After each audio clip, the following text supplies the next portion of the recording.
Voici trois grands inconvénients quand on veut vendre en ligne. D'abord, vous savez que les gens ne vous connaissent pas et que vous voulez les vendre. Donc, les gens vont nettement vous poser des questions sur qui vous êtes, sur ce que vous faites. Ce qu'il faut savoir, c'est que éviter le syndrome de l'imposteur. Le syndrome de l'imposteur, c'est quoi? C'est la personne qui se dit, ce que je fais n'est pas bon, ce que je fais, je ne suis pas encore arrivé, donc ce que je fais, est-ce que les gens ne vont pas critiquer? Non, ne réfléchissez pas. Même moi, je suis en train de tourner ce programme. Toutes les conditions ne sont pas réunies, mais je le fais quand même. Parce que toujours est-il que j'ai un message à lancer, il y aura toujours des personnes qui sont intéressées par votre message. Ne cherchez pas toujours à satisfaire tout le monde. Concentrez-vous sur les personnes que vous ciblez.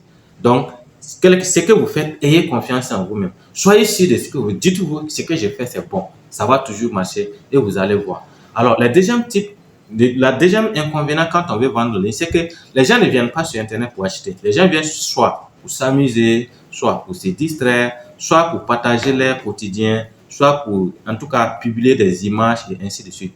Et tout de suite, vous allez vous introduire dans leur vie, on peut appeler ça leur vie intime, et vous voulez vendre un produit. Vous allez voir qu'il y a certains qui vont mal le prendre.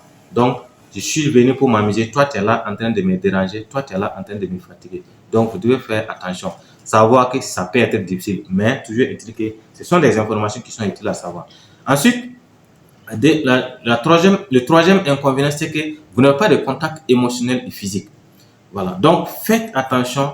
Quand vous voulez vendre en ligne, c'est facile. C'est facile de tomber, en tout cas, sur le charme des gens. C'est facile de vous retrouver en train de sympathiser avec quelqu'un. On appelle ça la friend zone. Si vous vendez en ligne, vous allez voir, si vous êtes une femme, vous allez voir des hommes qui viennent vous draguer. Vous allez voir, si vous êtes un garçon, vous allez voir des femmes qui viennent vous draguer. Vous devez savoir que vous êtes là pour un objectif. Vous voulez gagner de l'argent.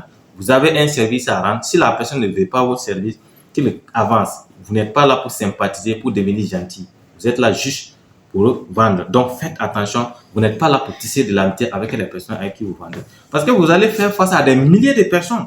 Et donc, si vous devez accepter les avances des gens pour pouvoir vendre vos produits, vous n'allez jamais vendre. Que vous soyez un homme, que vous soyez une femme, quel que soit ce que vous allez faire en ligne, vous allez être confronté à ces situations d'émotionnel. Donc, faites tout pour éviter les contacts émotionnels.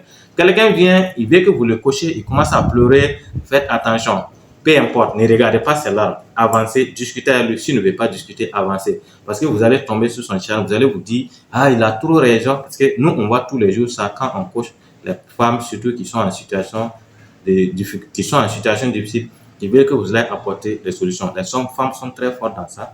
Et leur point fort, c'est de commencer à pleurer. Si vous vous amusez et que vous acceptez et que vous vous laissez séduire par les pleurs, c'est très sûr que vous n'allez pas pouvoir faire votre travail. Donc, voici des inconvénients que vous allez certainement faire face quand vous décidez de vous lancer sur Internet.